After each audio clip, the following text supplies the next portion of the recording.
Разговараме со Вук Јеремич, поранешен министер за надворешни работи на Србија, кандидат за генерален секретар на Обединетите нации, од неодамна председател на новоформираната Народна партија. Последната информација која што доаѓа од Србија, која што е актуелна, е поврзана со Александр Вучич, кој што каже дека ова му е последен мандат, дека се повлекува од политичката сцена и дека доколку би сакал да остане, би останал и би владел до 2040 година, меѓутоа смета дека тоа е доста. Во меѓувреме, многу партии, особено Велимир Илич, веќе побара од Вучич да каже што тоа разговарал со Хојти и дали е вистина дека Хојти му предочел на Вучич дека до 1. јануари 2019 година Србија мора да ја признае независноста на Косово. Ја очекувам да ќе doći trenutak i da on nije u toliko dalekoj budućnosti u kome Aleksandar Vučić više neće biti na čelu Srbije i to će biti ne njegova odluka, jer kada bi on sam odlučivao, ja verujem da on tu odluku ne bi doneo. Ali verujem da će to biti odluka građana Srbije, da ćemo kroz izborni proces doći do takvog ishoda. A što se tiče te situacije koja je poslednjih 7 dana, da kažem, tresla Srbiju u kontekstu posete zamenika pomoćnika državnog sekretara Sjedinjenih Američkih Država, Hojta Ije. Ja mislim da je to jedna vrsta, u svo dužno poštovanje, bure u čaši vode. Te poruke koje je Hojta Ije doneo sam ja slušao još dok sam bio ministar spoljnih poslova, a to je bilo davno. Ja sam pre više od 5 godina prestao da budem ministar spoljnih poslova Srbije. To nisu neozbiljne poruke, naravno, ali to nisu nove poruke. Samo ovaj put vlast u Srbiji je odlučila da te poruke stavi u prvi plan i da im da veliku medijsku pažnju. I sad postoje razne tumačenja. Zašto? Moje tumačenje zašto su to radili je da bi naprosto pokrili neke neprijatne stvari koje su se među vremenu praktično u tom istom trenutku dešavale i koje nisu bile baš za pohvalu za srpsku vlast. Pa, na primjer, imali smo to da je Aleksandar Vučić odlučio da razgradi institucije sudstva na severu Kosova koje su bile pod ingerencijom srpske države na način što je poslao srpske sudije sa Kosova da polože zakletvu na Ustavu Kosova koji Srbija ne prihvata kao deo svog pravnog poretka. I to je bila jedna dosta, da kažem, neprijatna stvar za srpsku javnost. Pa da bi se to pokrilo i da bi se skrenula pažnja sa te dosta neprijatne činjenice, onda napravite dramu vezano za dolazak visokog američkog zvaničnika koji vam zapravo nije rekao ništa drugo što vam nije govorio do tada. A što se tiče pitanja priznanja Kosova i 2019. godine... 1. januar 2019. Ja mislim da objektivno stvari ne stoje baš tako. Ja mislim da se od Srbije očekuje da u 2018. godini potpiše sveobuhvatni sporazum o normalizaciji odnosa Srbije i Kosova. I da u tom dokumentu neće stajati priznanje, ali da će stajati jedan drugi vrlo važan paragraf koji kaže Srbija i Kosovo neće jedni drugi blokirati kada je reč o članstvu u međunarodnim organizacijama. A to znači zapravo i Ujedinjene nacije. To je sporazum koji vodi, ukoliko ga Srbija potpiše, to je sporazum koji vodi ka dobijanju stolice u Ujedinjenim nacijama za Kosovo i to je ta vrsta teške dileme pred koju će, ja verujem, tokom 2018. godine biti stavljen režim u Beogradu.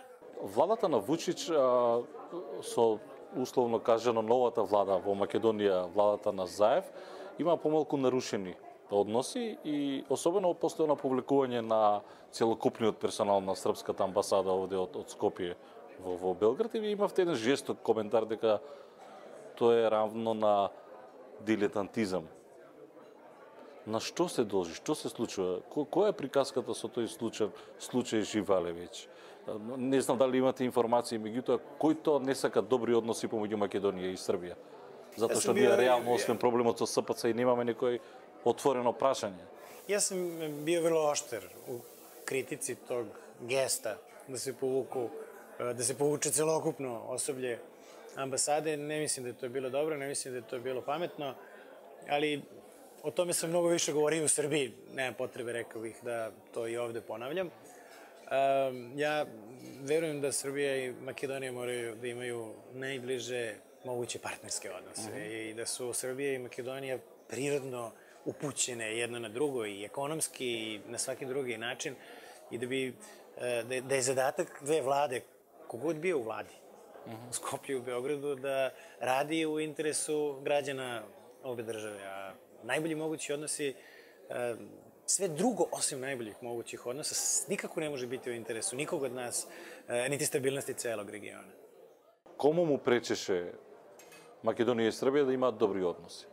Затоа што ние сме навикнати, особено на Ивица Дачич, министр за надворешни работи, на изјави кои што знаат да ја провоцираат Македонија, македонскиот народ, македонскиот граѓани.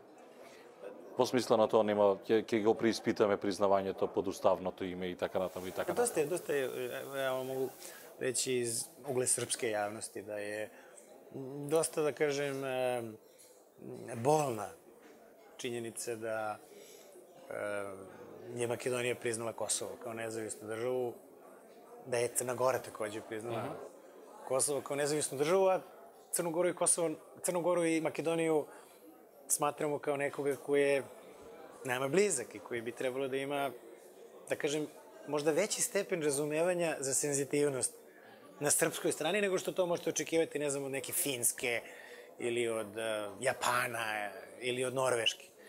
I pogotovo kada je reč o eventualnom potencijalnom članstvu Kosova u UNESCO. I imajući u vidu koliko je Kosovo za Srbiju važno u kontekstu istorije, u kontekstu kulture, u kontekstu pravoslavne vere. Tamo se nalaze neki od najvećih svetinja srpskog naroda koje se danas u teškom stanju. Neke su uništene, neke su zapaljene, neke su okružene bodljikavom žicom. I sad kada pričamo o eventualnoj kandidaturi Kosova za članstvo u UNESCO, a imamo takvu situaciju srpskog kulturnog nasleđa na teritoriji Kosova, onda u Srbiji postoji, da kažem, u javnosti dosta ogorčenja. I to je činjenica, ali ja verujem da bi odgovorni ljudi, odgovorni političari i u jednoj i u drugoj zemlji trebalo da pokušaju da što je moguće više stave u prvi plan stvari koje nas spajaju. Stvari koje su nesporne, stvari koje čine današnji odnos dve zemlje jačim, a ne ono što nas deli. Kao što sam rekao, takvih stvari ima. Ali ajde da stavljamo u prvi plan pozitivne stvari i da ih širimo i da u interesu građana jedne i druge zemlje, u interesu mira i stabilnosti celog regiona pokušamo da zajednički idemo napred, pomažući se, a ne saplićući se. Сега сакам да ве прашам како да го искористам вашето искуство како поранешен министер за надворешни работи, кандидат за генерален секретар на Обединетите нации, да повлечем една паралела со она што е Косово. Кој е вашиот коментар за случувањата во Каталонија, Шпанија, овој случај кој што крена голема врева не само во Европа, туку и воопшто во целиот свет? Pa znate kako, ja sam bio od 2007. do 2012. ministar spoljnih poslova Srbije. Bio sam ministar 2008. Dakle, kada je Kosovo jednostrano proglasilo nezavisnost. I tada je srpska diplomatija, ja sam bio na njenom čelu, upozoravala međunarodnu zajednicu da ne možete jednostranim aktima uspostavljati državnost u 21. veku. I ukoliko se desi da to nekome prođe, odnosno to nekome pođe za ruku, da ima puno drugih mesta na svetu koji će pokušati isto. I sad će neko reći, pa nisu Kosovo i Katalonija isto. Pa ništa nije isto. Ne postoje dve stvari koje su potpuno identične u svetu. Ne postoje dva čoveka koje su potpuno identične u svetu. Ali to ne znači da ne treba da vladaju određena pravila, zakoni koji važi za sve. I kao što dva čoveka nisu ista, nijedna dva čoveka na svetu nisu ista, ali opet važe isti zakoni i za mene i za vas.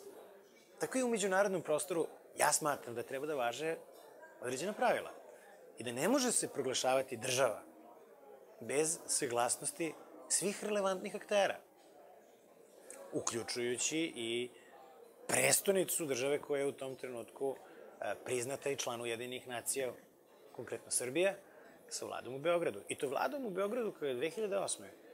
bila demokratska, legitimna vlast koja je želela da mirnim putem pregovora dođe do konačnog, održivog, trajnog rešenja za problem Kosova i Metohije. Uprkos tome, kosovski Albanci su 2008. godine jednostavno proglasili nezavisnost i time stvorili jedan opasan presedan. Mnogi su se posle toga pozvali na taj presedan.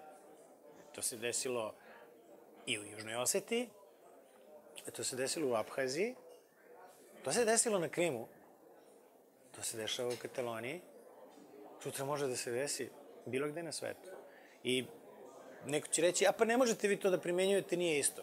Pa da li će da vas secesionisti pitaju šta vi o tome mislite? Ja mislim da to je bila greška.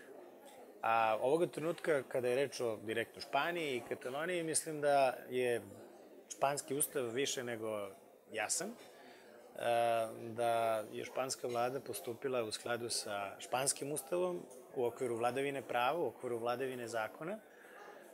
Ona za to ima visok stepen podrške u Evropi i mislim da bi svi danas trebalo da podržimo Španiju odnosno špansku vladu, vladu u Madridu, zarad dugoročnog mila i stabilnosti na evropskom kontinentu.